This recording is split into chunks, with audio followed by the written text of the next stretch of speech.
Meditación con el Padre Eduardo Hayen, director de Periódico Presencia.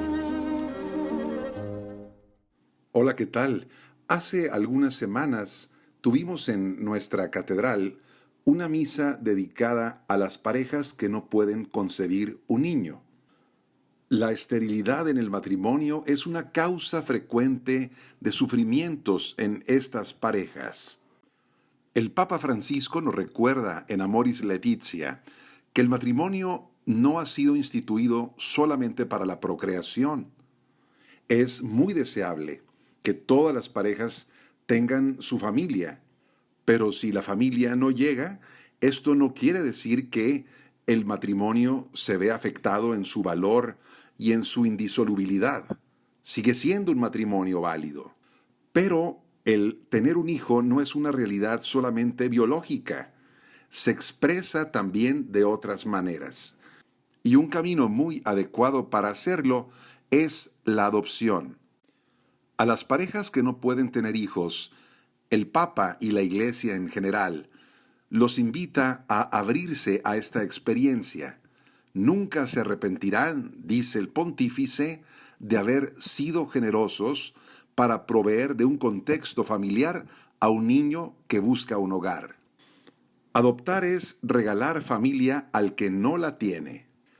Hoy adoptar un bebé es algo bastante común y esto significa salvar a muchos niños del aborto y del abandono. Se cumple en estas parejas aquello que dice el profeta Isaías: aunque tu madre te olvidara, yo jamás te olvidaría.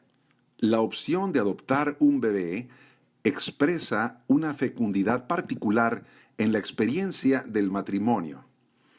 Entendida correctamente, la adopción muestra un aspecto importante de ser padre y de ser hijo, porque ayuda a reconocer que los hijos, tanto los que son naturales como los que son adoptados, son sujetos, son personas en sí mismas y que hace falta recibirlos, amarlos, hacerse cargo de ellos y no solamente traerlos al mundo. Dice el Papa una frase importante: el interés superior del niño debe primar en los procesos de adopción y de acogida. Y esto lo podemos aplicar en referencia a aquello de que muchos piensan que la adopción es un derecho, pero quizá no se fijan que el ambiente de su casa no es el más adecuado para que venga un niño.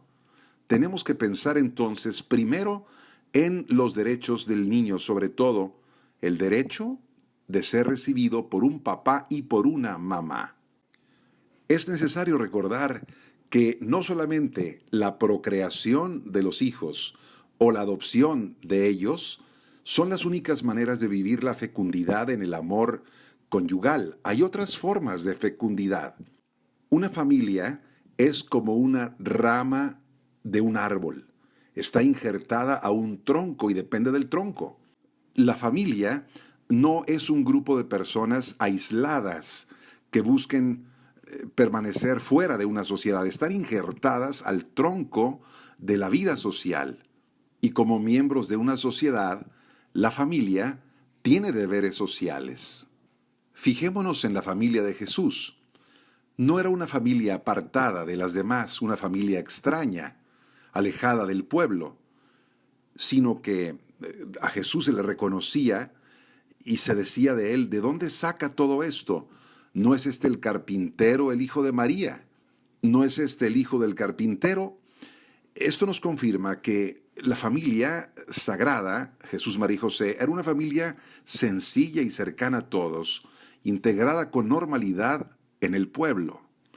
La relación entre María y José no era una relación cerrada, absorbente, sino que se ampliaba esa relación a una familia grande que incluía parientes y amigos. Tenemos un ejemplo cuando volvían de Jerusalén hacia su ciudad e iban todos en la caravana.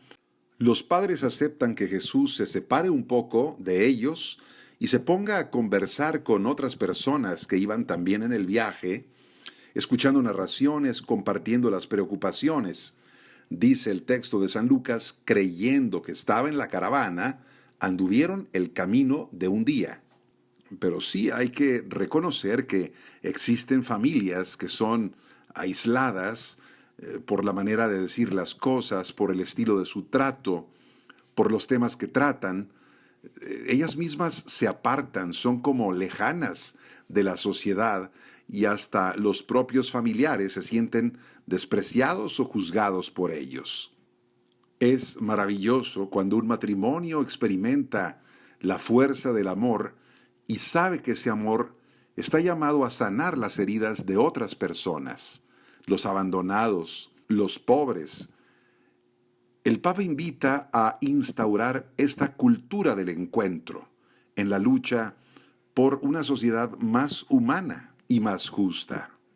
Cuando una familia se abre al servicio de los necesitados, es capaz de tejer amistad con personas que están en una peor situación que ellas. Y no pueden olvidar lo que dice Jesús en el Evangelio. Cada vez que lo hicieron con uno de estos, mis hermanos más pequeños, conmigo lo hicieron. Y dice otro texto evangélico, cuando des una comida o una cena, no llames a tus amigos, ni a tus hermanos, ni a tus parientes, ni a tus vecinos ricos, porque si luego ellos te invitan a ti, esa será tu recompensa. Cuando des un banquete, llama a los pobres, a los lisiados, a los cojos, a los ciegos, y serás dichoso. El servicio dentro de una comunidad, la clave para una familia feliz. Hay familias que son fecundas espiritualmente porque saben hablar de Jesús a los demás, transmiten la fe, despiertan el deseo de Dios y muestran la belleza del Evangelio y el estilo de vida que Jesús nos propone. Muchos matrimonios y familias aquí en Ciudad Juárez salen a vivir las misiones, llevando la palabra de Dios a familias de fuera. Una experiencia muy bella que enriquece a toda la familia. Y así dice el Papa, estas familias, matrimonios cristianos, pintan el gris del espacio público, llenándolo de color de la fraternidad, de la sensibilidad social, de la defensa de los frágiles, de la fe luminosa, de la esperanza activa. Su fecundidad se amplía y se traduce en miles de maneras de hacer presente el amor de Dios en la sociedad. Hay un texto bíblico que ilumina esto que estamos hablando. Pablo, el apóstol, ve que en la comunidad de los corintios hay una situación penosa. Muchos tienen mucho dinero y otras personas discriminan a los pobres. Y esto se producía incluso en la Eucaristía.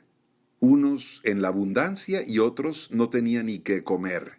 Y San Pablo les hace un reclamo, diciendo que el que se acerca al cuerpo y a la sangre de Cristo no puede al mismo tiempo ofender el cuerpo de Cristo, provocando estas escandalosas divisiones y discriminaciones entre sus miembros. Y esto nos interpela a todos para no encerrarnos en nuestra propia comodidad y aislarnos ante tantas familias con tantas necesidades. Recordemos siempre que la Eucaristía tiene un carácter social. Cuando nunca hay un compromiso con los que sufren, con los más pobres, y se consiente en la división y se desprecia a los demás, entonces la Eucaristía se recibe de manera indigna. Y en cambio, las familias que se alimentan de la Eucaristía con una disposición a la fraternidad, al sentido social y a su compromiso con los necesitados, comulgan con dignidad y alegría. Que nuestro Señor conceda a todas las familias ser realmente fecundas, si no en una descendencia porque no se puede, sí a través de la adopción o de muchas formas de vivir la caridad fraterna en la comunidad. Que tengas muy bonito día, paz y alegría en tu corazón.